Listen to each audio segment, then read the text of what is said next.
کسی نے کہا کہ سورہ لہب میں ابو لہب سے مراد قریش کے سردار ہیں، یعنی ابو لہب نہیں ہے۔ یاد رکھیے گا سورہ لہب کے متعلق بچہ بچہ جانتا کہ یہ سورت دشمن رسول، دشمن خدا ابو لہب، جو کہ نبی پاک علیہ السلام کا سگا چچا تھا، مگر بعض جہالت کے دلدل میں دسے لوگ اس سے مراد قریش کا سردار لیتے۔ ان کی جہالت پر ہمیں حیرت ہوتی ہے، حالانکہ لہب کا معنی آگ کا شعلہ۔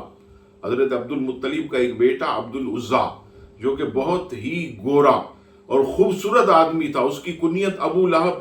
اور یہ سورت جو ہے یہ آپ پڑھیں تو اس میں ابی لہب یہ موجود ہے، اور اسے سورہ ابی لہب یا سورہ لہب اسی لیے کہتے ہیں کہ اس آیت کے یعنی اس سورت کے اندر اللہ تعالیٰ نے جو ہے ابو لہب کی مذمت فرمائی ہے۔